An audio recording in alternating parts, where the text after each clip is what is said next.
Jon Rahm takes home the green jacket after winning the Masters by 4 shots on Seve Ballesteros' birthday.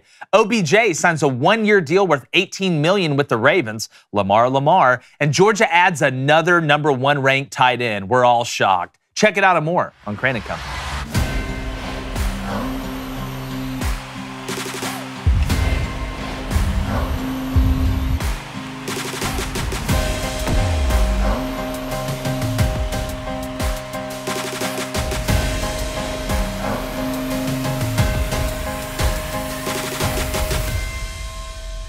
Hey, everybody out there, appreciate you guys listening. If you want us to keep growing the show like we want to, share it, whether it's Apple Podcasts, Spotify, Stitcher, however you listen. Leave us a 5-star review and tell a friend about it. We appreciate it. Auburn head football coach Hugh Freeze made news recently when he suggested being able to play your spring game against an actual opponent instead of the inter-squad scrimmage. And if you really sit down and think about it, there's absolutely no downside at all. Now, I'm not talking about playing against a conference opponent or a Power 5 team even, but maybe against a Group of 5 team in your own state. For example, Auburn would play, let's say, Troy, or Bama would play UAB. And for those that say, well, if you lose, it's a huge stain on the program, aren't factoring in that those odds are still relatively small. And if you have a good year during the actual season, nobody is going to care. For example, I watched Auburn's Final Four basketball team lose an exhibition game in the preseason to Berry College. But nobody cares about that anymore because they made the Final Four. You also get to keep the money in state. But the biggest payoff is you actually get to see the guys fighting for positions play against a different colored jersey. You get to go through the actual game scenarios, which is why, in my opinion, it should be played like an actual game, not these different scoring formats that we've seen across the country during spring. Now, think about how critical it would be for teams having quarterback competitions. Also, the risk of injury is exactly the same as if you did it the old-fashioned way because, well, football is football. It's violent. You also wouldn't be giving away key parts of your playbook because we all know people just run peanut butter and jelly during these games anyways. It's about blocking and tackling and the fundamentals. The most rewarding part for the players is twofold. It gives you a game to look forward to, and you actually get to hit someone other than your teammates. And if you've ever played the game or had to go through a spring practice or fall camp or any of that, you know exactly what I'm talking about. Because at the end of the day, there are way more pros than cons. And I think this could be a glimpse into another changing element of college football. So let the guys play against another team. Because in all actuality, all it does is make everybody better. We're bringing in David Cohn, former Michigan quarterback. David, again, I'm trying to find a negative here. Like as a player, look, spring, you get to meet the new guys. The guys are enrolled. You got position battles, going on. And look, we all know every position isn't up for grabs. Sometimes guys haven't cemented, and you got young guys at other positions, or somebody went pro, or somebody transferred, or something like that.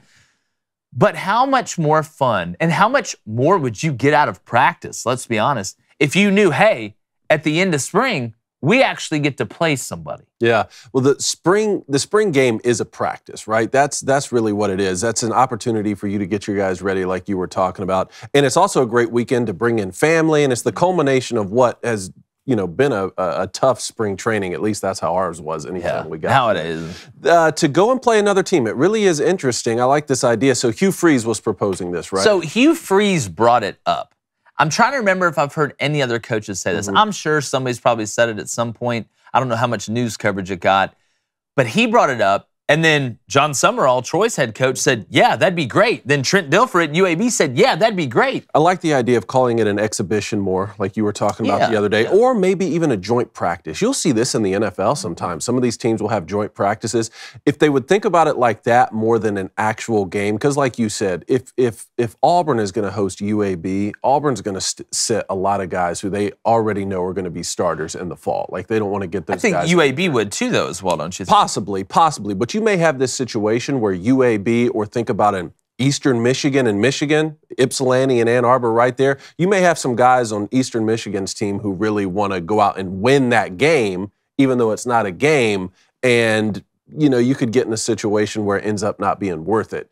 in terms of like, having injuries and things like that. I think as long as teams approached it from the standpoint of, hey, we're trying to get all our guys better today, then it could work. Yeah, and again, and to me, it's more than just the players. I mean, let's say you have a new offensive coordinator that hasn't worked with these quarterbacks in an actual game, like having to go through actual game scenarios with new coaches, new guys at positions, getting used to getting the calls and actually communicating with your guys. And on the note of, let's say you played a tight game. Because look, even Michigan's 2s are going to be better than Eastern Michigan's 1s.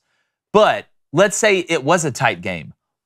Or maybe you even lost the exhibition game. What's a better motivator going into the season than, hey guys, well, we better work hard during the summer. We didn't play very well against Eastern Michigan and didn't look very good. So there's multiple ways, I think, to spin it.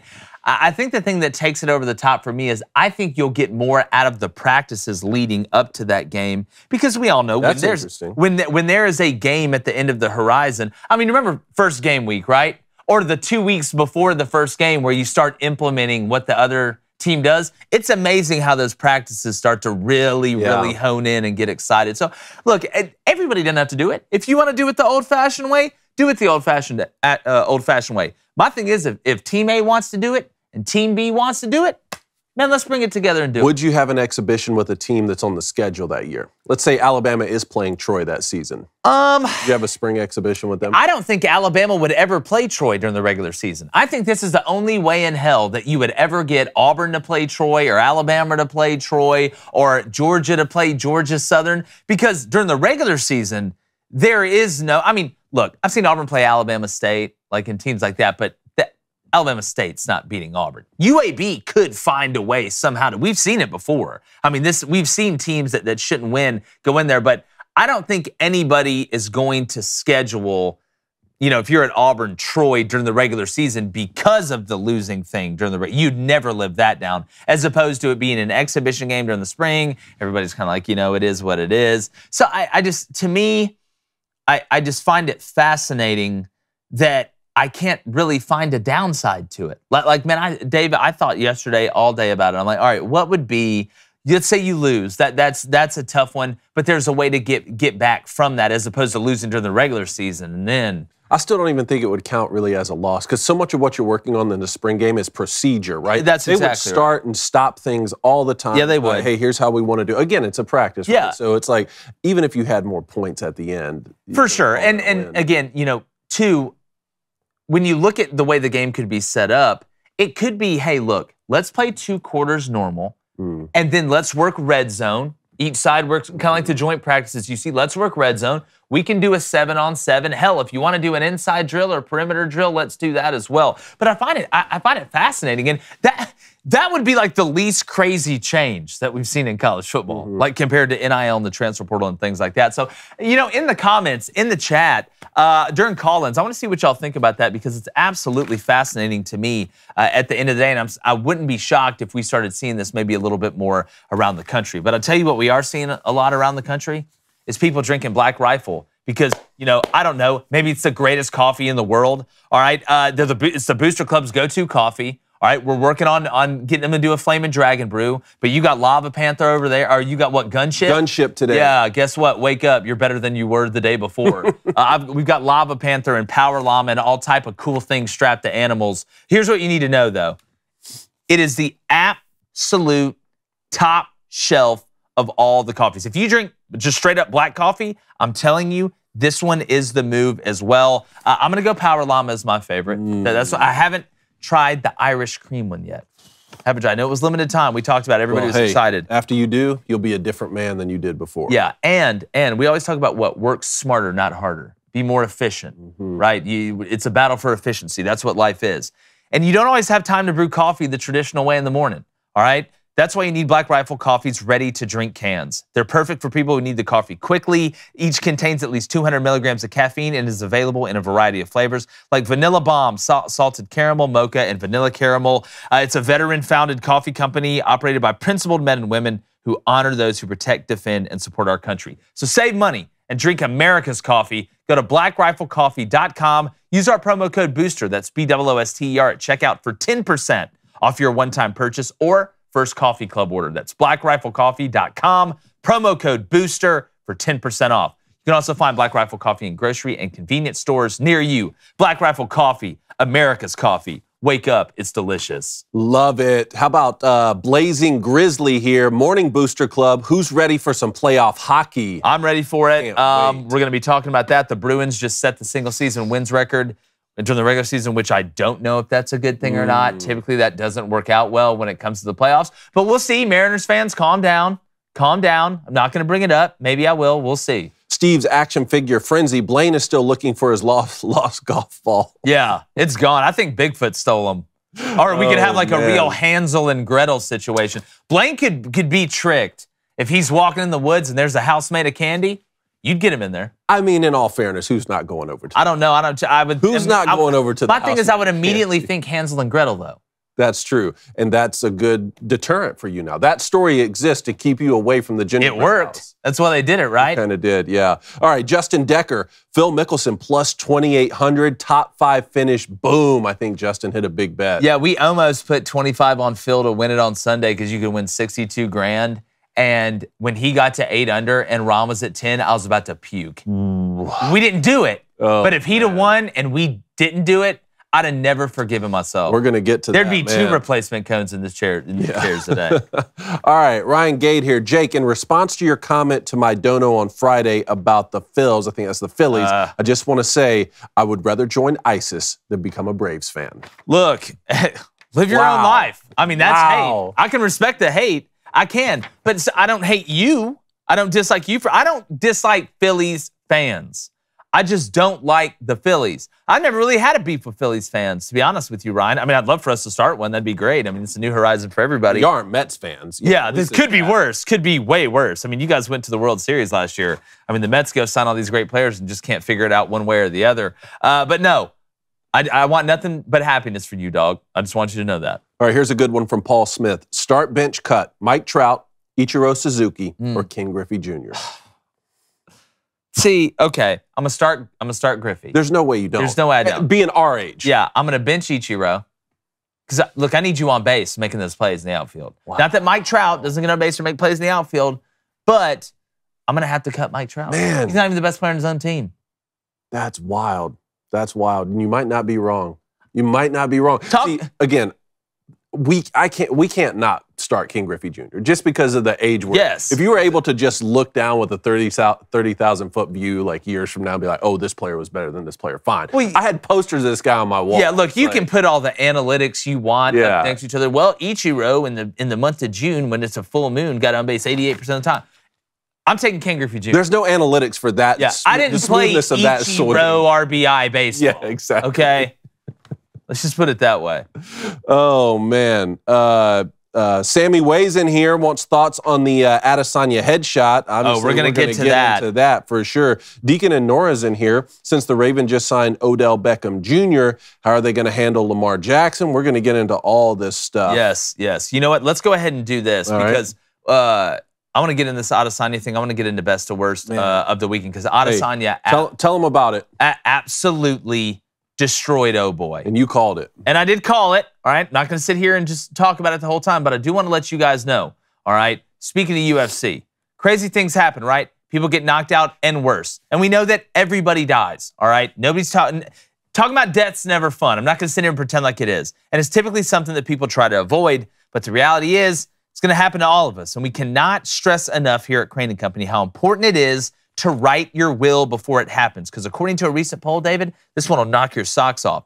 62% of Americans do not have a will. That's like being afraid your house is going to burn down, but not having homeowner's insurance, or being afraid of drowning, but refusing to wear a life jacket. Figure it out and go to epicwill.com and use our promo code BOOSTER, BOOSTER, to save 10% on Epic Will's complete will package. That's epicwill.com, promo code BOOSTER, BOOSTER. David, always bring this up when we have an Epic Will discussion. You have a brand new family, brand new daughter. Ace is growing faster than a weed. Finding Easter eggs. Finding Easter eggs everywhere. I heard he's 5'11" last time I checked. I wasn't able to see him this weekend. But just talk about the important stuff because I don't want the state to be moving my stuff. Exactly. I want my kids to have, I want to control what I worked on my whole life to get, where it goes. It's not about me anymore. Yeah. A few years ago, it was about me. It's not about me anymore. It's about the family, and it's too important not to do. And update for you on Epic Will, Ava has been added to the will now. You love this. I know she's excited about that. And for just $119 in as little as 5 minutes, Epic Will can help you create your last will and testament, living will, and even healthcare power of attorney. Their step-by-step online form makes it so easy. All you have to do is fill in the blanks. So get that done, everybody. If you hadn't got it done, get it done. You're going to thank yourself, and make sure you use that promo code Booster as well. All right, Coney, take this victory lap, buddy. Yep. All right, Adesanya, Pereira. Let's go ahead and run this magic, and then I'm going to brag about myself. You can see him. Pereira's beating him up in the corner a little bit, but then that's the one that hurt. But then that first one lit him up. Just put him to sleep. Put him to sleep. Oh, look at that. There was a picture that came off of Adesanya doing this. Run it again, please. That is so dope. Yeah, let's run this back one more time. Yeah, he's throwing the frozen arrows at him. Let's play it. 51 seconds left in the second round. Damn, that one hurt, man. Yeah. Well, that was the one that KO'd him. That was the one that KO'd him. Absolutely shocked him. This is why I said last week, and some people thought I was crazy, including in the chat, that I thought Adesanya was going to knock this dude out standing up. And everybody said, oh, Adesanya needs to get him to the ground. Oh, Adesanya needs to get him to the ground. Well, if everybody's thinking Adesanya needs to get him to the ground, you know who else is thinking Adesanya needs to get him to the ground? Pereira. That's who. So I love the approach that Iz had on this one. And look, do I have a ton invested in either one of these guys? Am I a huge Adesanya fan or a huge Pereira fan? No. I thought the card was fantastic. I thought the Gastelum fight, Gastelum versus Curtis, was the best fight all night. That was an absolute brawl. I had to go put ice on my face after that one. But it was good to see a knockout. You get that bonus. And then also, the Joe Pfeiffer guy who was homeless and he's been this huge underdog story. He goes and wins in the UFC on the card. And there were some pretty good girl fights as well. I thought this card really delivered. I love it being in Miami. But look, when you're right, you're right. Hey, and you were right. You're right, you're right. Now, that doesn't mean I'll be right on another UFC fight this year. But guess what? I'll take that one. And it wasn't overly surprising. I think that's why they had the odds that way. I mean, obviously, Adesanya is one of the best fighters in the UFC. Hearing people say that, Pereira has just gotten lucky against Adesanya in a couple of those knockouts, that's what sort of got to me. It's like, look, man, after you knocked a guy out multiple times, I'm going to take him with the plus money. But the good news about this is this will set up a nice trilogy fight. Oh, yeah, they're going to do this. They're going to do this again. And I like the beef between Pereira and Adesanya. Like, it's a good, healthy beef, but it's not over the top where you're like, this seems fake. It seems healthy. So I think you're going to get that trilogy fight. But like I said, man, I really enjoyed the card. We watched every fight together, so it really pulled through, and that's why Adesanya is one of my best. Well done. Well done on that. Hey, before we leave UFC, why don't we pull up the Jorge Masvidal clip? Because Jorge Masvidal did announce his retirement 39. after he lost to Gilbert Burns, and we had a video here I wanted to get your thoughts on. Let's go ahead and run this. Greatest president in the history of the world, sitting right there. Look, Miami, state of Florida, we know how they play. But Masvidal, again, great career, 39. It was time. After watching him fight, it was time. So I'm sure he's going to go straight into the commentating booth or have something, open up a gym, or I don't know if he already has one open. But a guy that gave a lot to the UFC, and look what. There's a correlation between Dana White and Trump and all these guys and Vince McMahon. I mean, they all kind of swim in the same circles. But yeah, man, Masvidal, great career. You either loved him or you hated him, which is the whole point of doing that, and that's how Dana White wants it. And he hit the overs in the rounds bet that he did. Yeah, you had it, what, over 2.5 rounds? Over 2.5 rounds. Over 2.5 rounds. That was well done. So Adesanya knockout's one of my best of the weekend. All right, so my best of the best, the Masters, and everything about it, man. Just like rivalry week in college football is linked to Thanksgiving, the Masters to me is linked to Easter weekend. And it's such a special weekend for those of us in the Christian faith. But then the Masters being, on that weekend as well just makes it so much more special. This is one of the best traditions in the history of sports to me. And watching what the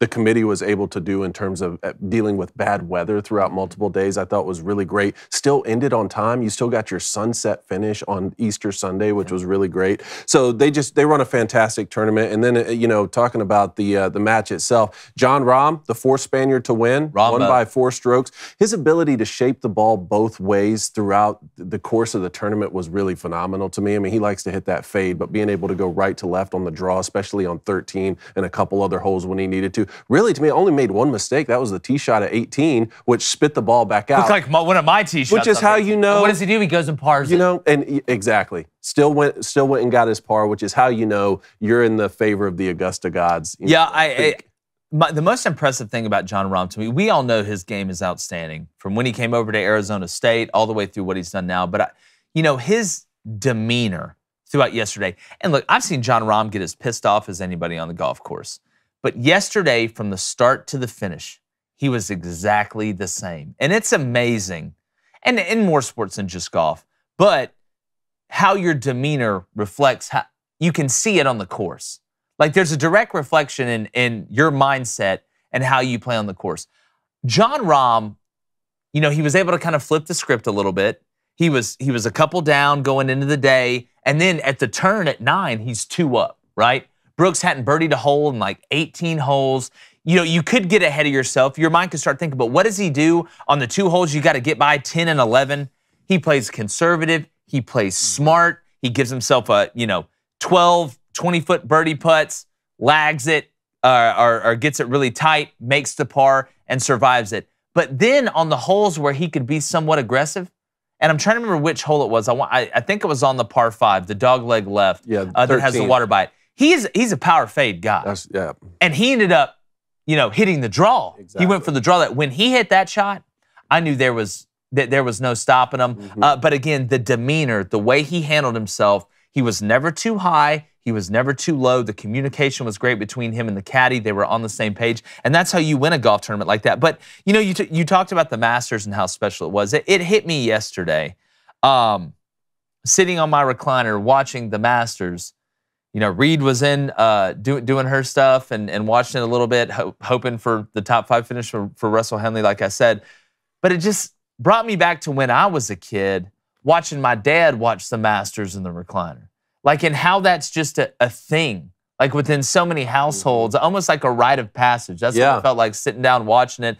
I sat down, had a cold soda in the recliner, watching the Masters down the stretch of what was a great finish, even though I know he won by 4 or 5 shots. You did have some drama there for most of the day in the comeback, but I don't know, man. There's just something about that. For sure. And then watching my son go find Easter eggs for the first time after we had gone to church, man, it's just as special as it gets. And then, all the guys chasing Rahm, too. When you talk about Brooks Koepka, what Phil Mickelson was able to do. The live guys, man. The live guys made a statement this weekend. Patrick Reed, but then also Jordan Spieth, all 4 of those guys, past major champions, right, who are all, not playing their best golf for many different reasons. I mean, Phil Mickelson is older. Brooks Koepka had been injured. Jordan Spieth has kind of been in the wilderness.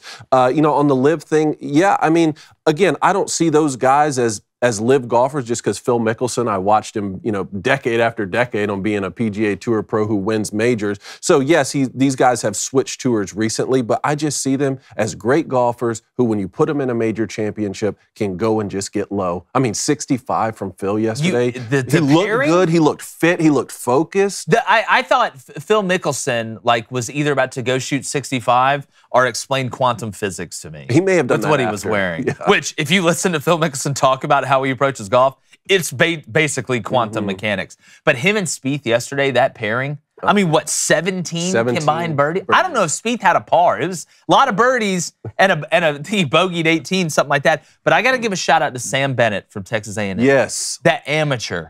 I mean, for multiple reasons. You come in throwing flames early. You're not afraid. This man had a caddy at the Masters, finished top 20 at the Masters. Now he's going to go play in a tournament, the Aggie Invitational, where he's got to carry his own bag.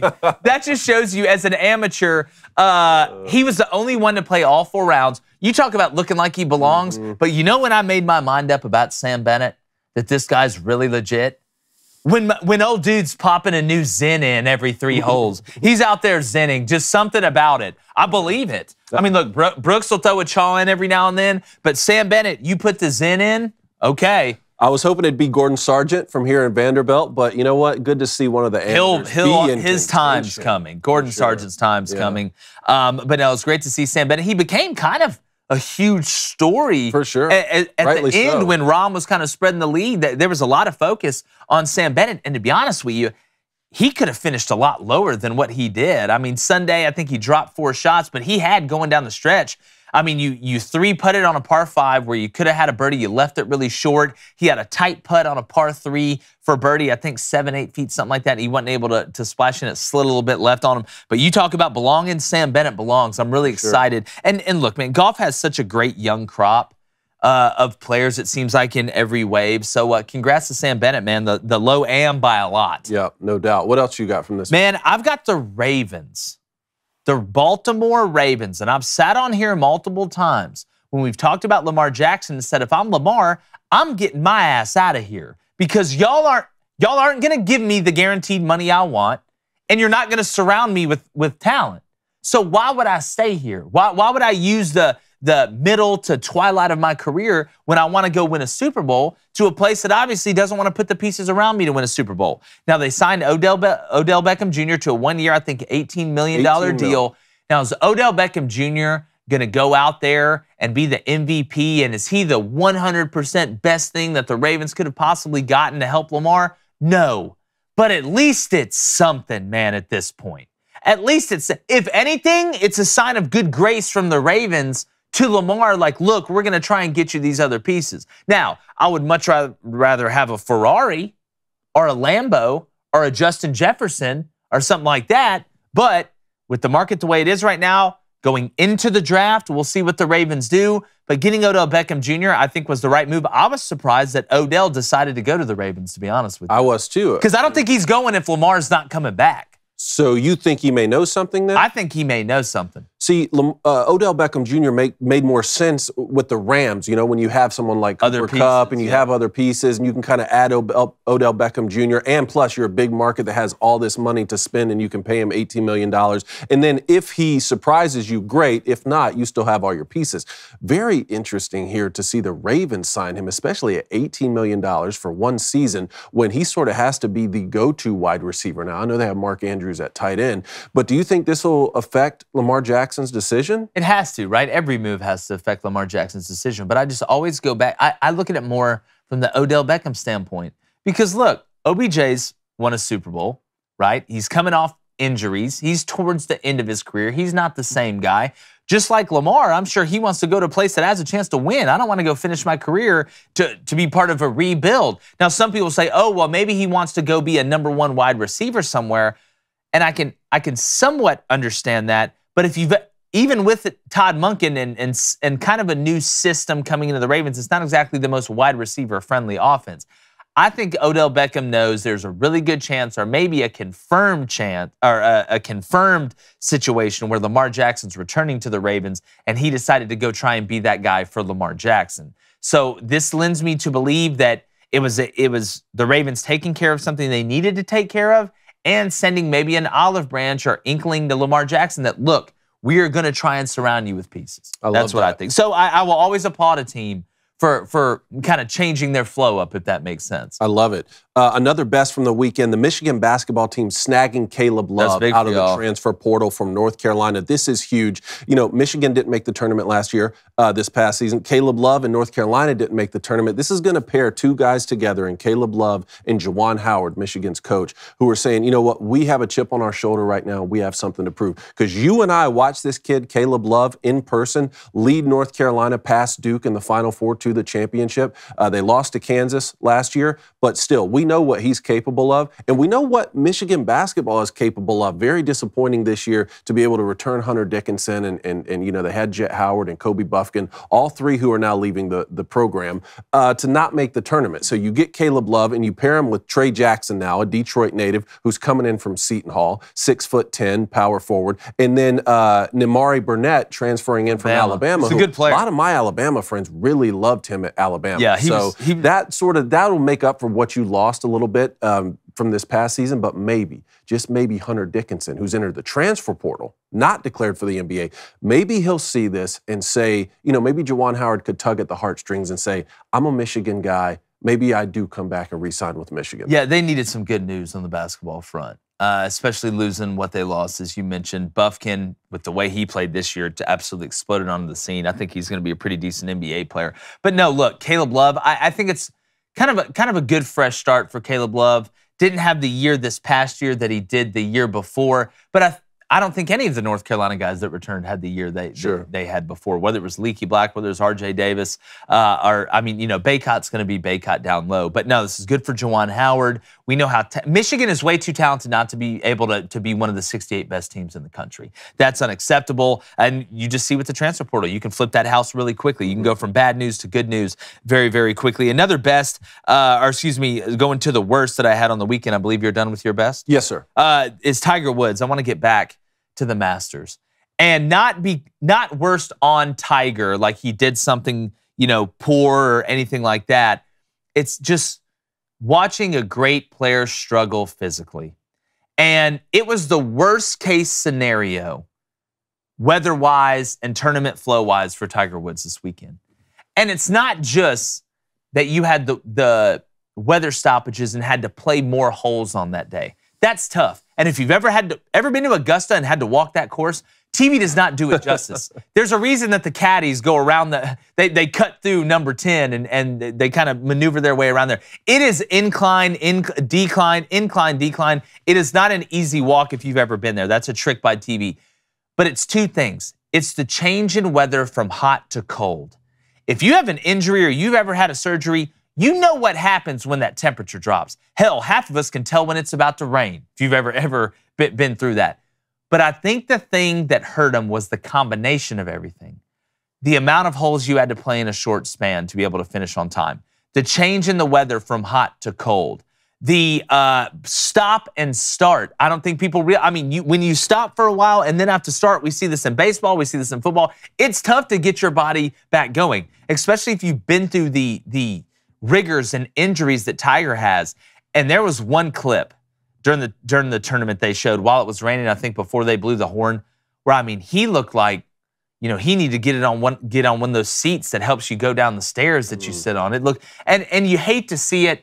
I don't know, David. I think this may be of him being competitive. I'm not saying he won't go out there with Arnold Palmer and Gary Player and them and hit the first drive or something like that. But from him being competitive, from that standpoint, I don't know, man. I'd never seen it this bad, and it's I hate to see it because, again, Tiger Woods has done so much for the game of golf, and Tiger Woods is golf to me. Until he comes forward and says, I'm not going to play competitive golf anymore, you can never count him out because I had said this before the 2019 Masters. And I said, I don't think Tiger's going to get another major. And that just is what it is. It's unfortunate with some of the off-the-course stuff, plus combined with the injuries. Then he comes out and he wins the 2019 Masters and shows you, hey, on any given weekend, I can come out and still get really low if my body can get right. Even talking about Brooks Koepka coming back from injuries this past weekend, I know he's not, quite on the same level when we talk about age and a lot of the injuries that he's had. But still, if these guys, you're going to see Tiger Woods play a lot fewer tournaments, right? Just concentrate probably on the majors or maybe even just on Augusta National and kind of play the Masters as long as possible,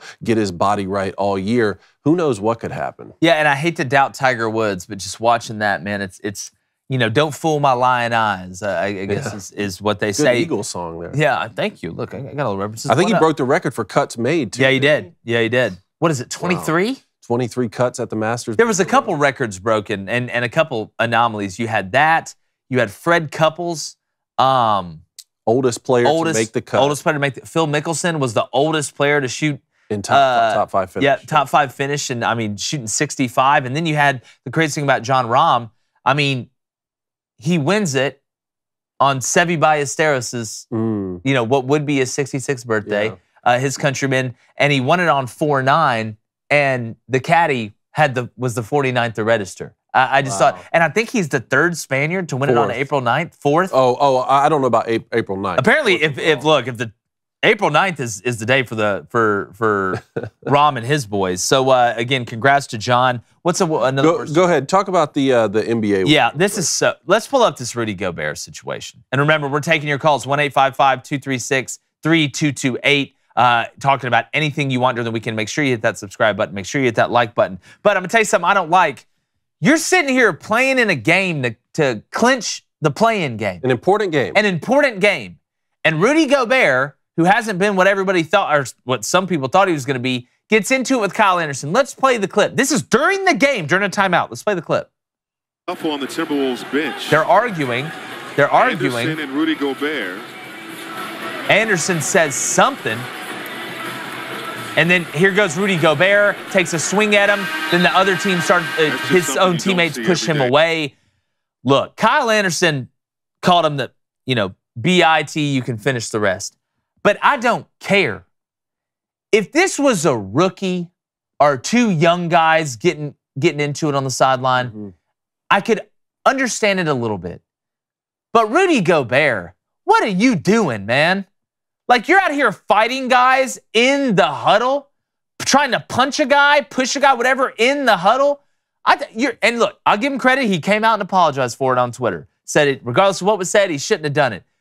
But it just seems like Rudy Gobert can't get it right on the court or off the court. And man, if I'm the Timberwolves, I'm feeling, I know Walker Kessler's out for the rest of the year with a concussion, but I'm not exactly, the most excited guy in the world about the way that trade went down. Because Rudy Gobert, to me, is just a problem. He's a problem. So now you've put the organization, who, by the way, you had one of your up-and-coming players, Jaden McDaniels, I believe, punch a wall and fracture his hand. So he's out. And then you have Rudy Gobert doing this with Kyle Anderson. Now they're talking about suspending Rudy Gobert for the play-in game against the Lakers. Are you kidding me? And it's the NBA. This always happens in the NBA more than any other sport to me. Someone reached out and said on the Rudy Gobert part, the French are really good at starting fights and then quitting. Well, if you watch, he punches them and then runs away. You're 8 foot tall, man. You're 8 foot tall. And you're going to punch somebody and run away? So not only are you a problem starter, you got a little bit of coward in you. But we can already tell that by the way you played on the court. So if I'm the Timberwolves, we got to find a way to get this guy out of here, man. So are you just automatically putting 100 spot on whoever they play in the playing game? Or do you think, man, y'all going to make me bet on LeBron? This will galvanize the team. And galvanize the team? Hell, the team ain't going to be there. Good luck, Kyle Anderson. I mean, Rudy Gobert's probably suspended. Jaden's out. I mean, he was your up-and-coming just baller, guy that was giving you great minutes, great production. Now, I mean, they're screwed more than the home improvement, man. It's crazy. And then the Mavs. What are they doing? What are the Dallas Mavericks doing with an opportunity to make the playoffs? I mean, you get accused of tanking. Then all of a sudden, you hear Luka wants out. It's just Mark Cuban, man. What's going on? You want to Shark Tank this thing? Maybe Shark Tank a new owner for the Mavs or new GM or something? I mean, it's a disaster right now. To piggyback off of the NBA, Greg Popovich, the head coach of the Spurs, that was something else I wanted to talk about, using his pregame press conference just to come out and try and excoriate Tennessee lawmakers and, needing gun control laws in Texas and all this kind of stuff. You and I have been pretty consistent on this. If you have something important to say and it's, you think it's morally the right thing to do, I don't think you should refrain from doing that just because of whatever position you're in life. But you take something like we were just talking about the Masters, right? I have a feeling that I know, the political leanings of the people who run the Masters, but their job was to put on a good golf tournament. Right? And that's what they did. They're not sitting there preaching to us about political statements. And on Greg Popovich, I've really grown tired of it. This guy, I think his father's from Serbia, his mother's from Croatia, and there's a reason you're American, man. There's a reason you were born here, right? Your parents left to come here for some reason or another. Yeah. I don't know his personal situation. All I know is that, this country has been, a beacon of hope for many people around the world. And that doesn't mean it's perfect. That doesn't mean that it can't be improved upon. But, man, just always complaining from this guy, just the anti-American sentiments all the time. Yeah, it gets old, and I don't agree with it. But I will say this. The same way that I don't have a problem with Jorge Masvidal saying that about Trump and that, I will never say you can't say anything, but it is kind of a broken record from Popovich. It just drives me nuts when millionaires complain about things like they've got it tough, or like it just. I mean, man, you've been the head coach of the San Antonio Spurs. You don't have to agree with everything. That's not what I'm saying. And again, you can say what you want to say without me having to agree to it. I feel like I'd be somewhat hypocritical. But it just, I don't know if it seems like that's the only way Popovich can get attention now.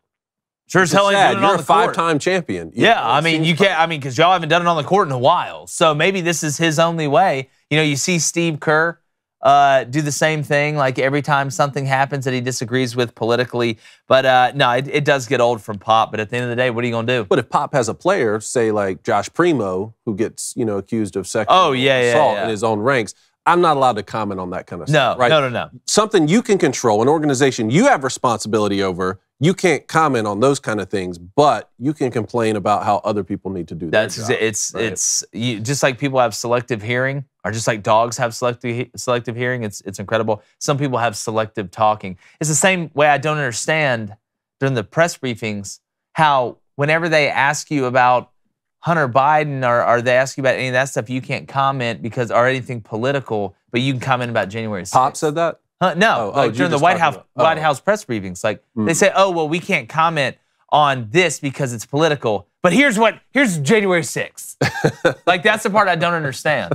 So it's just people, But a great weekend, man. Great weekend of sports. And before I go to the chat, 3 other things here. Like we talked about, Boston Bruins break the NHL single-season wins record at 63. Dave Pastrnak hat trick. I mean, talk real quick about if they're going to move forward here, win the President's Trophy and all that.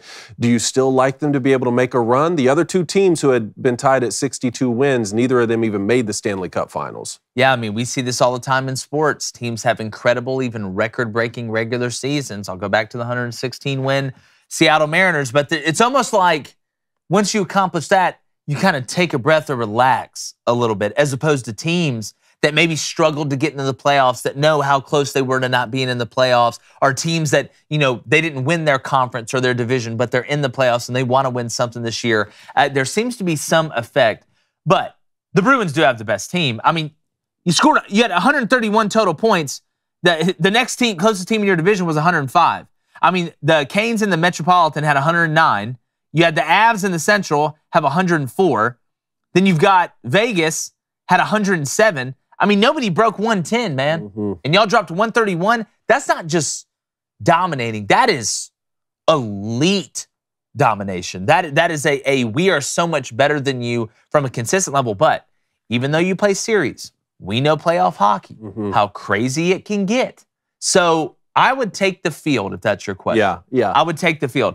The more I watch, though, the more I like the Canes and the Stars, man.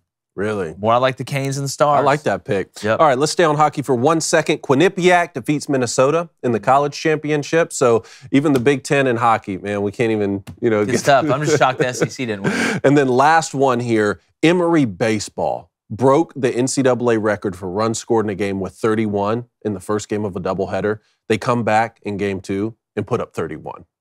They won 31-4 in the first game of the doubleheader. Helen Keller State? Brandis? Is that one guy? It's a set of divisions. It's like a bench warmer situation? Like Rob Schneider's just pitching and hitting? Look, there's all sorts of schools out there. How about the kid who threw the no-hitter and hit for the cycle? Okay, was that wasn't at Emory, right? No, that wasn't at Emory. This kid, Jack Halloran, a 20-year-old sophomore, was 9 for 10 on the doubleheader with 4 home runs, 3 doubles, and 15 RBIs and 10 runs. But you had a guy who hit for the cycle. We call it the Shohei. All right, I'm gonna nickname if this ever happens again, because I've never seen this happen. In the same game, old dude threw a no-hitter and hit for the cycle. So you know what that equals in my mind? Transfer portal. Somebody get this guy up. This guy up. Let's check in the chat. Make sure you are calling in. They're taking calls now. Yep. 1-855-236-3228. Cody Nason, 95. Preds season on the line tonight against the Flames. They'll probably have to win their last 3 to sneak into the playoffs. Went and watched them win the other night. You did. On Pride Night. #nevermind. Look, this team isn't good enough to win it. I mean, at some point during the season, they were giving away assets because they knew they weren't good enough to win it. So either make the playoffs and get beat in the first round or lose the last 3. I don't want it to be in between. I don't want any in between. Steve's action figure frenzy. David Cohn, I was going through my dad's old football cards and I found a few Richard Todd rookie cards. Do you want one? Yes, sir. Yes. Send those Richard Todd rookie cards in. We'll get you an address. I'd love to hear baby. it. Maddie Ice, well, it just uploaded, but we talked about it the last time I called in. There was a reason that Pereira was the underdog, I think was his statement. Yep. Which, look, you called that, you know. Standing up knockout, man. There's going to be a trilogy, though. Sister Riggs, I will always enjoy more a team that will drive into the paint 3 times for a 2 than a team that keeps throwing the 3s and make it twice. You know, you want to take it to the defense, right? But you also want to take what the defense is giving you. I mean, if you got guys that can fill it up and you want to sit in zone and you want to give me a chance to shoot 40% from 3, then I'm going to take it. But in that same token, if I start hitting the 3 and you come up and you're going to give me a lane to drive, or you try and switch to man, I've got to be able to do something else. Because again, versatility is the bestility. Colby in here. Kyrie thinks the earth is flat, so there's that. Yeah, just the Kyrie effect, man. I mean, it seems, again, him and Kevin Durant, it's like 2 hurricanes just blowing around the United States. Where are they going next? Man, Useless Rants makes a good point here because it's something I've been feeling too. He says, I can't watch the NBA now. I miss the old school stuff like the 80s and 90s. Today's players would have a tough time going back then and crying at the refs. Yeah, and again, I don't blame the players today for the way the game is played today. That decision was made by I blame the higher-ups. But yeah, I do think it was a better product back then. I will say, though, when you get into the playoffs, it is a little bit different. You see these teams start to really buckle down on the defensive end. They start taking every possession seriously. You actually see more ball movement in the playoffs. So just like anything, when it comes down to winning a championship, teams seem to tighten up. But the regular season in the NBA, it's just lame. Mid. It's lame. Load management, all these. It's just a bad product during the year.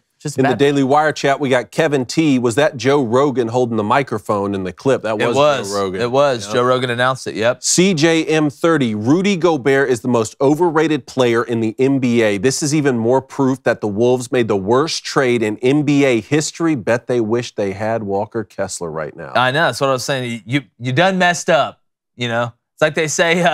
Like they say on Walk Hard, the Dewey Cox story. Wrong kid, man.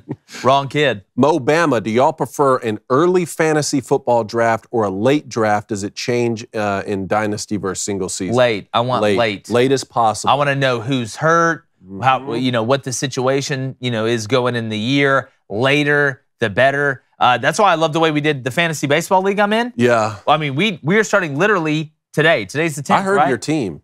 You have a nice little. I need Elroy Jimenez to get healthy, but I'm feeling pretty good about where we're at. So on the fantasy football drafting front, for those who don't know the logistics of the situation, it was quite tough to get everyone, Ben Shapiro, Matt Walsh, Michael Knowles, Andrew Clavin, everyone's schedules aligned to do the draft as late as possible so that we knew what sort of injuries were going to happen, but early enough before the first game was played where we could still set lineups. Hats off to all those people who for sure. Well, we knew Walsh was going to just draft all the Ravens. So that was the one that didn't really, we kind of knew how that was going. But yeah, later the better for sure.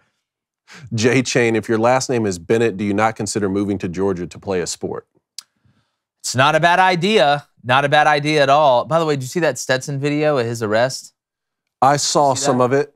Was there a new piece of it released? I just hadn't seen it. I saw it, I think it was last week at one point when they went to the apartment complex or whatever and got him. Just a weird situation, man. Just a weird situation. Well, talking about college football and Georgia specifically, there's some big college football commits over the weekend. I wanted to just highlight a few here because the Georgia tight end room just continues to be elite. So the Bulldogs landed a commitment from Ellis Williams, the #1 ranked tight end in the 2025 recruiting class. 6'7", 235. Yes. So Williams is from Folkston, Georgia, down there at the bottom of the map, kind of outside the Jacksonville area on the Florida-Georgia border there. He's 6'6", 6'7", 230. And I just wanted to recap real quick what Georgia has done in their tight end room. 2020, Darnell Washington, #2 tight end. 2021, Brock Bowers, number 1 tight end. 2022, Oscar Delp, number 2 tight end. 2023, Pierce Spurlin, the number 2 tight end, and Lawson Lucky, the number 8 tight end. 2024 commit already, Landon Thomas, the number 1 tight end in his class, and now 2025, Ellis Williams, the number 1 tight end in 6 seasons. That's 3 number 1 tight ends and 3 number 2 tight ends. I mean, this kid's Darnell Washington, man. That's what they want. I mean, I'm sure they'll get him up to. If you look at his frame, pull that picture back up. Pull that picture back up. You look at this kid's frame, it is incredible. Go to that second one where he's sticking his hands out. Go to the next clip where he sticks his hands out. Right here. This man could be 270 and look just a little bit different than that. When you have that, because again, that's what you're doing. You're projecting. So Georgia, to me, how are they not the new tight end U? Yeah. How are they not? I mean, you're going to look around the league. You're going to see Darnell. You're going to see Brock. You're going to see Oscar. I'm sure that the 2 guys they signed in the 2023 class are pretty special as well. And then you got the Landon kid, and now you got this kid, one of the Monstars that they found at the bottom of Georgia that's 6'7", 235. So, you know, when you're king of the castle, it's a great situation to be in.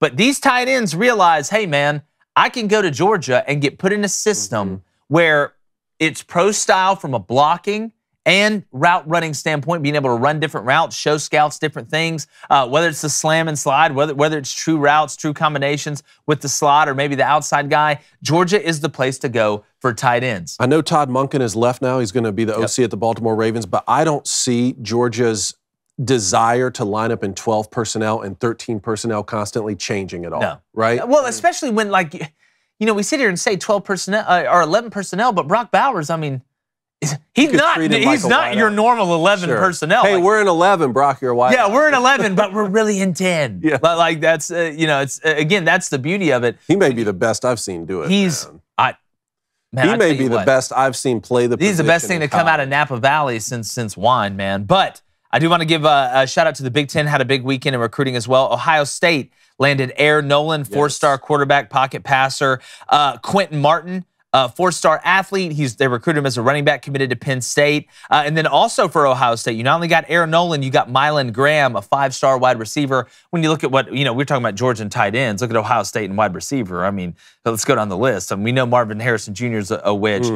Jackson Smith and Jigba, Olave. I can just keep, Ohio State just pumps out elite wide receivers. And then Michigan, 4-star offensive tackle, Andrew Sprague, which is a huge pickup. How do you not only get to where you can win and dominate, but stay there? You sign guys like that on the 6'8", 275, baby. Just another huge white guy they found up there. Line up over there and do your worst. Let's do it. Yeah, just that guy, they just found him picking apples out of trees. And then 2025, a little news for Florida. We'll go down the SEC here. Austin Simmons. I tell you what, I've watched the highlights of this kid. He can really do it, man. He's a 2025 4-star quarterback for Billy Napier. Okay. Billy trying to flip it down there in Florida. Is he from Florida? Do you know where he's from? I gotta say, I don't think he is from Florida. That's good news for Florida. I need to look it up. But look, Billy, quarterback himself, he can speak the language. I think he's always going to be able to go get a guy that is not only serviceable, but has a chance to be special at quarterback. And I think Austin, I wouldn't be shocked if that kid ended up as a 5-star, but that's some good news that Florida needed. Yep, no doubt. You want to take calls? Or let's get into calls, baby. You want calls? You sure? Let's do it. All right, first call. Clint in Fort Worth, Texas. Clint, it's Monday. I need you to set the tone here early. Let's go, Clint. What do you have for us?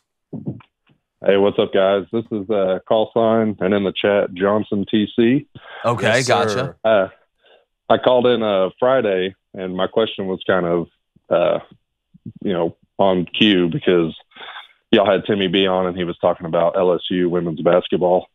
And I was thinking that since the tournament was getting so much better ratings than the NBA has, and the spat with Angel Reese and Caitlin Clark, could y'all see a scenario where that becomes kind of the Magic and Bird of women's basketball? You talking about at the WNBA level? Well, just in general, because it seems like, they were getting more ratings, and then kind of the news with them kind of spatting with each other, and then them just constantly kind of being in the news. Could y'all see where a scenario where maybe that kind of brings more eyes to their product and gets them? I think they should play each other in the first regular game of the season next year. I mean, because again, what is the point? I'd watch it. Yeah, here's the thing that women's college basketball and a lot of women's sports have going for them. Nobody's really leaving early. There's nobody leaving their junior year to go to the WNBA. So once you find a star, you have longer to be able to market that star against other stars. So now we know, hey, Angel Reese and Caitlin Clark, this is a huge rivalry. This is one we need to really get into. And the best news for women's college basketball is that the biggest story has nothing to do with UConn or South Carolina. Because what's been the two just gravy trains for women's basketball? Gino Auriemma and UConn, and Diana Taurasi and Brianna Stewart and all these Paige Beckers and all these other players. And then it's South Carolina dominating every single year, it seems like. Dawn Staley and Aaliyah Boston. You can go Asia Wilson. You can go down the list. But now we've got LSU and Iowa, and they both go about it a different way. So whether I saw the Haley Van Lith girls transfer from Louisville. She's going to transfer somewhere. So, yes, if they're smart, which I think that they're going to be able to use this momentum, the 9.9 million viewers that they got for the national championship game. And again, just like they do in the NFL, the two teams that played in the Super Bowl, what happens? They play week 1 of the next year typically. I think they need to do that for women's college basketball and let LSU play Iowa game 1. And maybe make it one of those, LSU plays Iowa, South Carolina plays UConn. Like you get these matchups in the first game because now you have something to sell. Yeah. Like if I'm a PR person for women's college basketball, oh my God, we figured it out. Yeah. And that's why, we talk about having a great on-court product is a lot better for sustainable growth than any PR thing you're going to get off the field in certain situations. So if they're smart, they'll utilize it. If they play again, it will be must-watch television. For sure. They play next season. On the Magic and Larry comparison, that the championship matchup between Michigan State and Indiana State when they were in college, that certainly was the catalyst for that rivalry moving forward. But the reason we talk about Magic and Larry today is because of what they went on to do in their rivalry in the NBA. If that happens in this situation as well, you get something where Caitlin Clark and Angel Reese are constantly matched up in the WNBA and they're playing professionally, especially at the championship level, you could have a scenario like that because the Magic and Larry rivalry was so special. Yeah, well, whenever you have somebody as dynamic as Caitlin Clark and Angel Reese, but Caitlin Clark with kind of the Steph Curry-esque shooting from the logo and things like that, that's going to draw eyes. If she's out there dropping it like that, I mean, it's you're going to get some eyes in the WNBA. But no, it's a great thought, Clint. Yep. Yeah, exactly. I mean, I'm not a women's basketball guy at all, but just like I said, all the hype that's been going on with them and everything and what the NBA has been doing lately, I'm a Mavs fan, and every time I see an article about Mark Cuban, the governor of the Mavs, it just annoys me because I didn't elect him, so I don't know why he's the governor. He's call him the owner. He owns the team. It's not that big of a deal. That's exactly right. Well, think about it. You're not a women's basketball fan, and you just called in and asked us about women's basketball. That's how you know the marketing's working. Appreciate it. Thanks so much, Clint. Thanks, Clint. All right, Steve from Ohio. What's going on, Steve? Hey. What's up, Steve? My call sign is Soldier of Fortune. Okay. There we go. I like that. Okay, and I think I'm hitting the Crain and Company Grand Slam today. Really? What is that? Is it because Blaine's not here? No. I'm in the YouTube chat as Steve's Action Figure Frenzy. Okay. Oh, yeah. I'm on Daily Wire Plus. Okay. I'm on the $100 donation board. Yep. Wow. And I'm calling in. That's the Crain and Company. That's it. You did it. Congratulations. Yes. Steve's hit for the cycle. Everybody should hit for the cycle. If everybody hit for the cycle, we'd take over ESPN in a day. Yeah. If everybody hit for the cycle, like Steve, be more like Steve. Way to set an example, We need a sign in here that says be more like Steve. Be more like Steve. That's exactly right. We appreciate it, brother. All right. Well, here's my question. Cone. I have been going through my dad's old football cards from the 70s. And I found a Richard Todd rookie card. That's amazing. And I've got more than one, so I was wanting to know if you wanted one. That would be awesome. I would very much like one of those. Can we put it up in the studio for sure. Yeah, and send whatever you have. We'll get Richard to sign it, and I'll send it back to you. Actually, Richard's headed up to New York later this week to do a signing with the Jets. Hanging out with Namath? I don't know if Joe's going to be there, actually. I need to ask him that. Yeah. He'll be in town this week. Yeah, we got to get Joe Namath. Or Richard will be, yeah. We do need to get Namath on. Are you a Jets fan, Steve? Absolutely not. Yeah, fair enough. And also, a rookie card that was in that same set with Richard Todd was Archie Griffin. Heard of him. Pretty good. Yeah, he was good at football. Wish he went to Michigan. Yeah. And you all know that I believe he's the greatest college football player of all time. Look, Look, I won the Heisman Trophy twice. I'm never going to sit here and argue with somebody who won the Heisman twice, like about being one of the best. Because if you won it twice, there is a logical argument for you to do it. Now, eras are different. This is why I don't like comparing eras of, Derrick Henry versus Archie Griffin. It's a different game. Derrick Henry had different opportunities for training to be able to get bigger than I'm sure Archie Griffin had. Because, medicine is chiropractors and physical therapy and all this stuff has gotten so much better. Weight training, strength and conditioning coaches. You're not just lifting bricks and doing push-ups anymore. They got guys with oxygen masks and wrapped in rubber bands running on a treadmill. So, Steve, I think it's a great argument, my friend. Send that in and send them in, and I'll get Richard to sign some of them. And go on YouTube and listen to our interview with Richard Todd when he talks about Lou Holtz calling him and telling him the Jets were going to take him. And then he went back to sleep. Then he fell asleep. Didn't found out he got drafted in the first round till the next day. They do it a little different these days. Yeah, just a little bit. Thanks so much, Steve. You're a loyal fan, and we appreciate you. Also here, Jake, we have our first Pongo situation. We got a Pongo situation? Anthony is calling in from Clarksville. Pongo. All right, Anthony, we weren't able to get to him Friday. Yes, all right, that was the secret word. Anthony, you moved up to the front of the line. Hey, guys. So, as an Auburn fan, I was left so unfulfilled by the spring game. There was just no way to really gauge the progress the quarterbacks had made because there was bad weather. The receivers were dropping. It was disappointing because didn't really get to see it on display. Yeah, here's what I say about spring games, and I said this on Twitter. Spring game is kind of like the game in the Senior Bowl.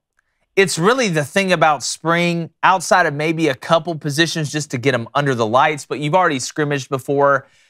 It really doesn't matter that much. My biggest thing about spring was two things. One, making sure we got all our base stuff in there. We went through every scenario that we needed to go through from special teams, offensive, defensive, and then nobody getting hurt. Those are the two things. Yeah, you want to go out there competing. It's fun. But imagine how much better that game would have been if it was against Troy.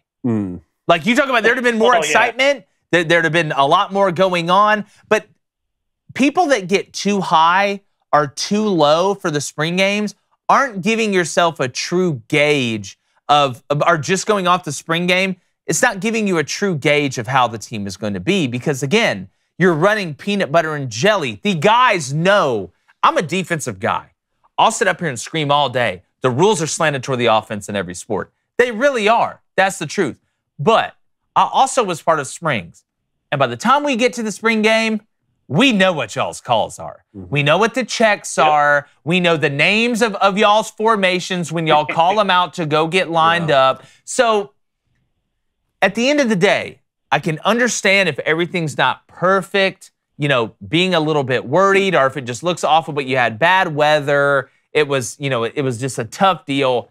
I'm going to reserve my judgment on the quarter. I think Robbie Ashford's going to be the guy. Now, we'll see if they bring somebody in through the portal. But I think Robbie Ashford is going to be the guy, and he needs to be the guy. And I also think TJ Finley needs to get the hell out of Auburn. I'm sick of watching this dude waffle back and forth while being a mediocre player. And I'm being nice by calling him a mediocre player because he's really a D2 SWAC type of player. Yeah, I think I'm pretty much along the same lines there. I think Hugh Freeze can play call Robbie Ashford into some success and moving the ball and scoring with an athlete at quarterback. But one other thing I kind of wanted to talk about. So now that spring is just a little taste of football, spring training and everything. But what do you guys do during the stretch between spring and fall camp to maintain sanity? Because baseball's all you got, pretty much at this point. Masters is over. Basketball's going to be winding down here in the next couple months. And to be frank, NBA has really lost my interest for. And that's a nice way to put it. A couple things. And this is the nice part about, because, at the J-Boy Show, we just talk college football. So having the, not that there's not news. There's always news in college football, and you have recruiting and things like that. But being able to cover all of it, is obviously a lot more fun. We have Major League Baseball that you kind of start figuring out who teams are here in the next couple months. You have college baseball that's already into the conference year. We're getting ready, for about the middle stretch of conference play here as you get toward the back end. So Omaha's coming. Then you do have the NFL draft in April that everybody's amping up for, which we all know is a big deal. And then the playoffs of the NHL and the playoffs of the NBA, which I think any playoff is better than the regular season product. So there is, there are lifeboats to get on before the ship sinks after, the Masters ends and spring practice ends for your team. And then there's always recruiting. I mean, we know how huge the transfer portal is. You're about to see another window where, you're going to see quarterbacks go who didn't win the job in spring that are older that want to go start somewhere in other positions. So there are ways you just got to kind of look a little bit closer. It's kind of like, how football season is kind of like being a house cat, right? You get your milk brought to you. It's nice. You got your Friskies right next to it. And then it ends and you got to go out in the jungle. I mean, you got to go get your milk. You got to go kill that rat and drop it on the doorstep to show me every time I show up. That was an analogy I was not expecting. But Anthony, I know the next few months without college football and without football in general will be tough. But there is a yin and a yang to life. There's a season for everything. And going without football in the summer will make it that much sweeter when you get to the fall. I promise you. Not to say I won't watch the XFL or the USFL. Look, more football the better. But I'm just telling you, there's a reason that the fall hits different when football comes around, and it's because you've gone all those months without it. Anticipation's the best patient. There's another one. Look, hold on. Outside of emancipation. No, that was proclamation. Needed that one. Anthony, Pongo, love to hear it, man. Appreciate it, man. Thanks so much. All right, let's go to Sammy. I want to talk to Sammy in New Mexico and see what he has for us. What's going on, Sammy? The New Mexico. Hey, what's up, guys? Before I ask my question, I'm a listener ever since the J-Boy Show. Oh, nice. Wow. Appreciate that. I was working. I was landscaping at the time, and I remember you guys were still in college feed, and then it was like the J-Boy Show, and I was like, who the hell are these guys, right? I started listening to it, and holy hell! I mean, ever since then, I've just been a fan, and I just want to thank you guys as well. That I think I'm speaking for many people that we suffer from depression, anxiety attacks, or panic attacks, and then listening to other people have the same passion of sports. Yeah, I think it's a refreshing side of sports to many of us.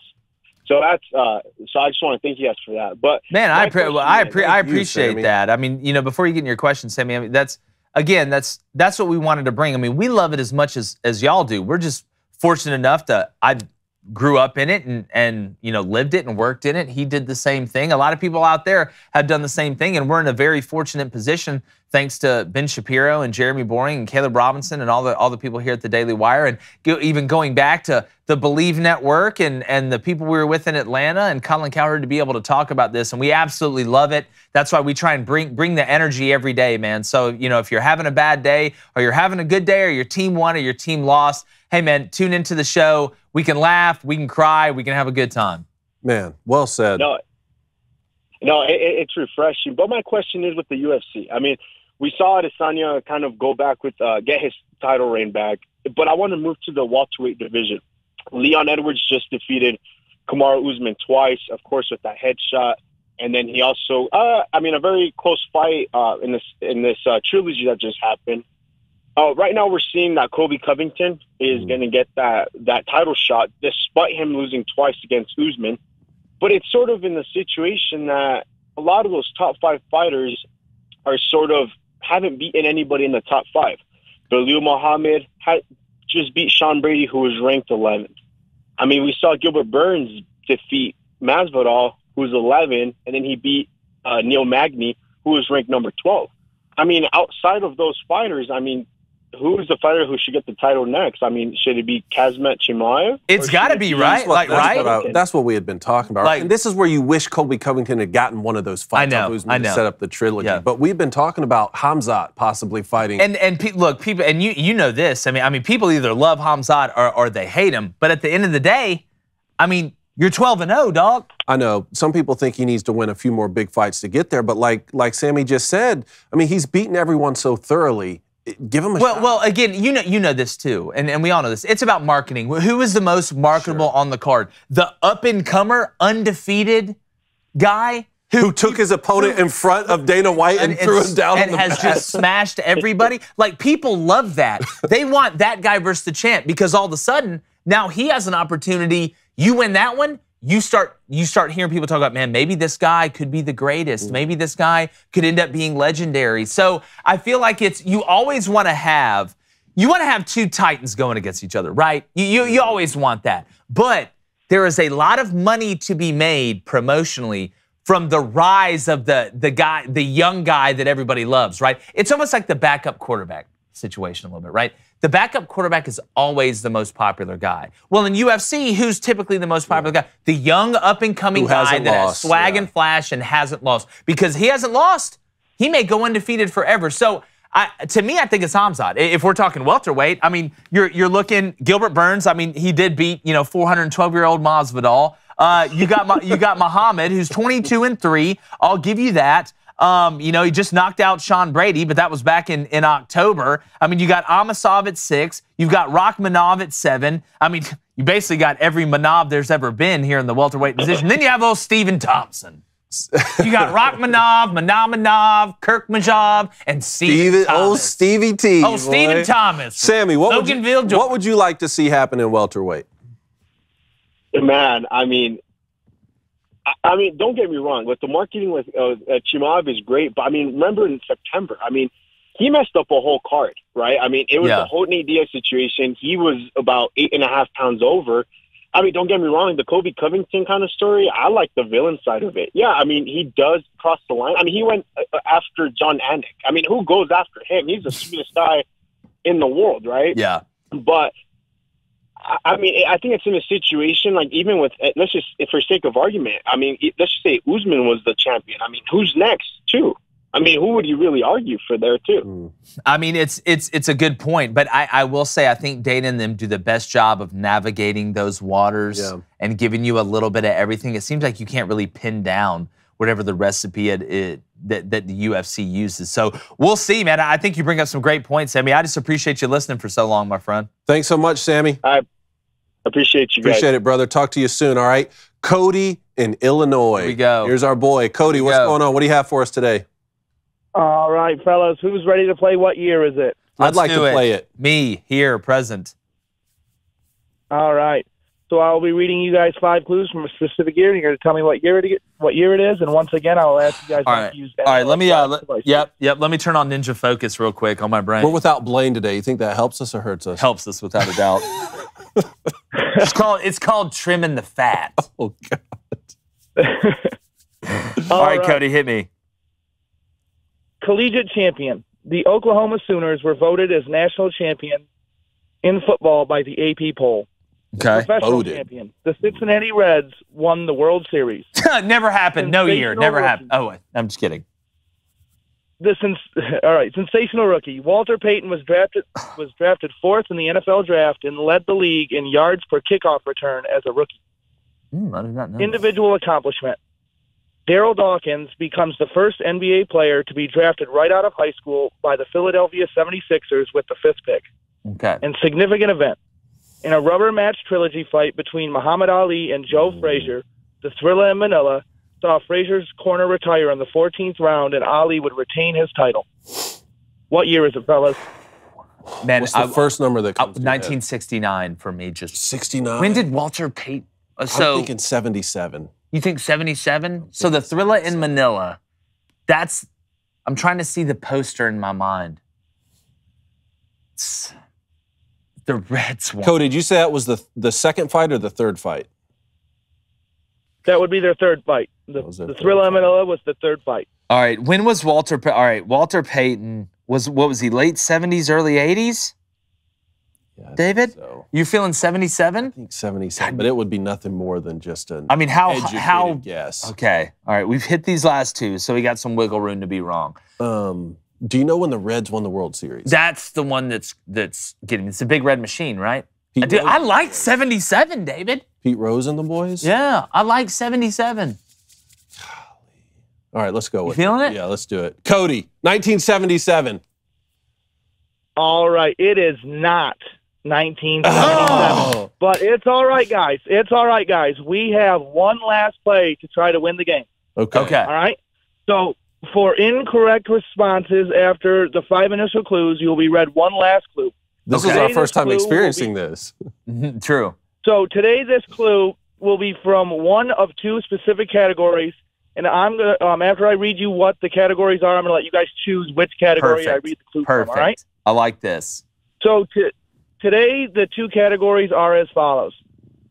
All right, so last second finish. This will be a sports clue from the year in question where a famous game was won with time expiring.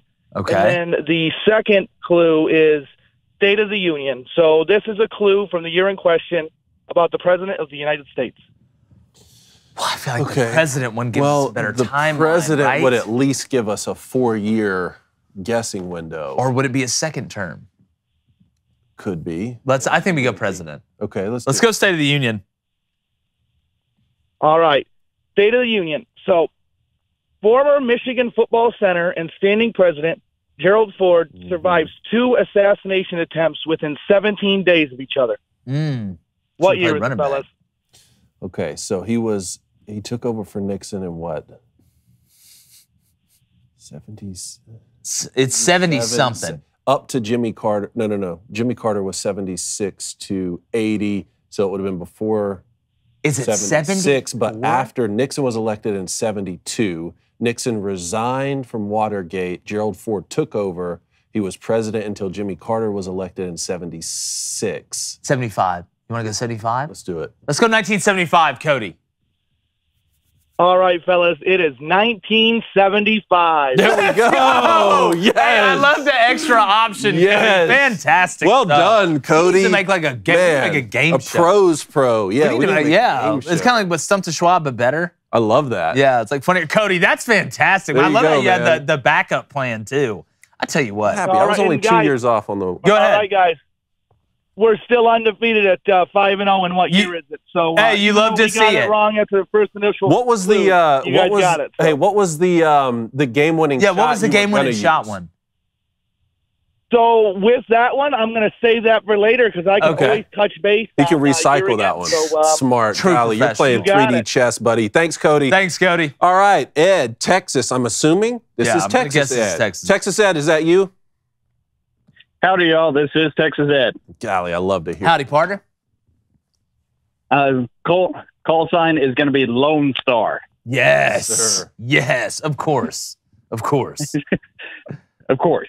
So I've got a quick comment and question. I want to give a shout out to the Texas baseball team.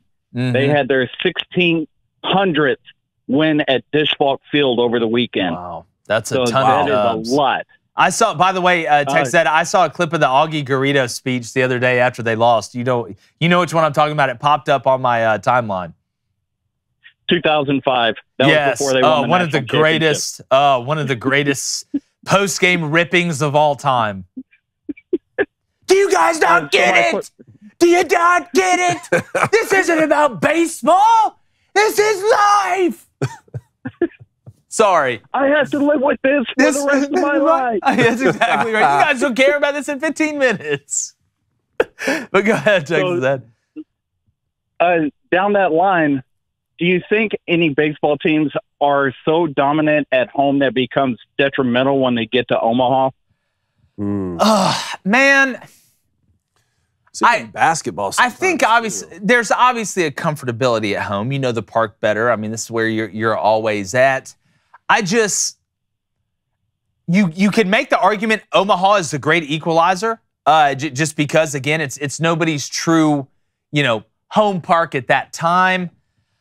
But yeah, I think you can kind of maybe fall in love with the routine more at home, but it's amazing. I mean, you know this, Ed. Baseball works itself out. I mean, you're either going to go up there and get it done or you're not. Like, do I really think like LSU, with the box the way it is when they play at home and as good as they are, would that hurt them in Omaha? I don't think so. I mean, if anything, I mean, typically teams that do well at home and draw well at home travel well. So maybe in some sports, yeah, but I just don't think baseball is one of them.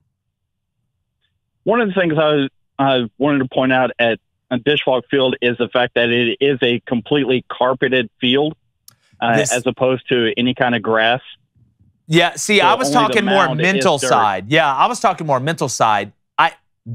Look, it's like using different balls in the NCAA tournament. I mean, to shoot than you've used all year. Like, if you change a part of the surface or any of the equipment or any apparatus that goes along with in-game stuff, that is an adjustment. It's just like, playing on a blue field in Boise, as opposed to then going and playing on a green field. Does it have that much of a difference? Probably not.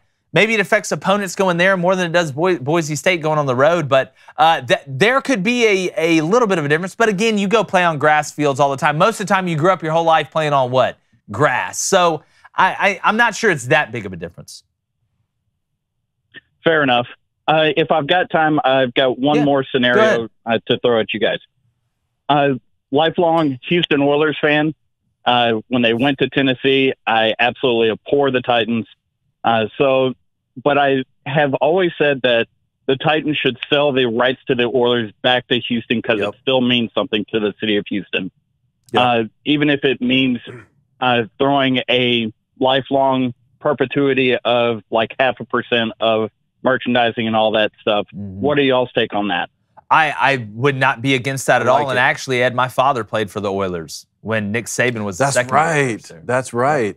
Look, I love the Titans. I love that we have a team here, but that would be fantastic if they would sell the rights back. Now, I don't know how do Texans fans now. Do Texans fans want to stay the Texans? I don't know, but I just feel like the NFL is better when the Oilers exist. I think the logo and the color scheme is the logo and the color scheme for the Oilers is gasoline. Would love to be the Oilers, even on the retro weekends or something like that, just to tie it all together because they love the Oilers. The Texans are kind of and they're still diehard fans of the Texans. Yes, I agree. That's what should happen. The history of Houston.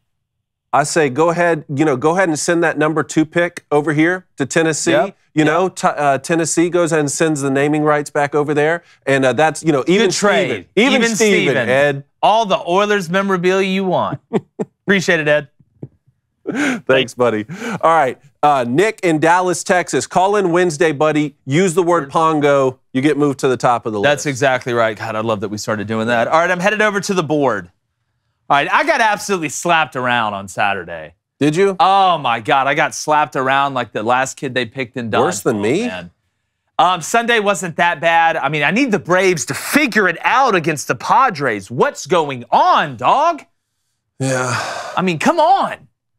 Anyways, here's what I'm going with today. The Preds and Flames. That's a funny combination, isn't it? Over 5.5. Parlay that with the Kraken and the Coyotes at over 6.5. And that comes out at plus 242. And then Rays, Sox, over 8.5. You got Pivetta on the mound for the Red Sox, who's I think his ERA is 1.8 right now. And you got a young guy coming up for the Rays. But, man, I don't know the Rays ever going to lose. The Tampa Bay Rays? Yeah, are they ever going to lose? They're 9-0. That's why I'm taking them today. Who has started 9-0 in the MLB? Who's the last team to start 9-0? Like, legitimately. I don't know.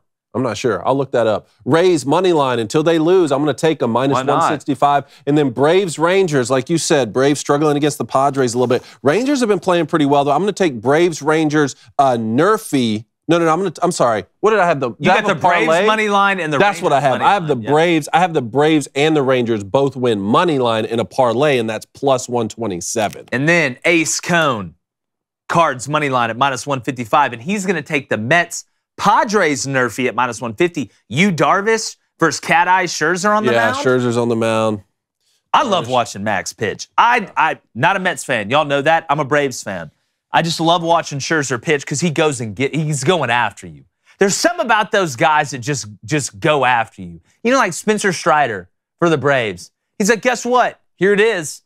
You know, there's a pretty good chance the heat's coming. We'll find out how good you are at this game. You won't hit it. Yeah, this is me being better than you. Shove, shove, shove. Hey, Cody Nason said Greta Thunberg won't be happy if the Houston Oilers come back. But why do we keep taking children like leaders seriously? Texas Ed, who just called in, said the Brewers started 13-0 in 1987, tying the 1982 Braves. So 13-0 is the record, huh? Nobody's been to 14? Have to look at the Rays. I don't know. The Yankees probably start like back in the day when they had those adults playing against children. Matty Ice says, can I do a segment on Wednesday breaking down that Adesanya fight? Matty Ice, call in Wednesday, buddy. Love to hear what you have to say. We'll do it live. 2003 Royals started 9-0 and missed the playoffs, Cody Nason says. Well, it's the Royals. Is anybody shocked? Nobody's shocked. Daily Wire chat, Baby Sawyer's dad, Blake Corum for Heisman. Ooh. Yeah. That's how I feel about that. Don't get him excited. Like Ashley Schaefer BMW, baby. Yeah. Blake Corum for Heisman. Show me your cards. Oh, man. You ready to get to a poll? Poll. PJ has the poll back there. I do. What's the poll? All right. The poll was whether or not colleges should play other schools in exhibition games. Go ahead, David. I'll say they said yes, right at 50%. I'm going to say yes, 57%. No, not worth it at 32%. They like yes, it. At 67%. They like it. They want it. Give the people what they want. The players want it. The coaches want it. The fans want it, which means the NCAA won't do it. Won't do it. Won't do it. Do you even need their permission? No, that's what I said the other day. Yeah. Penny Hardaway looked at him. They're like, you're suspended. He's like, no, I'm not. Yeah.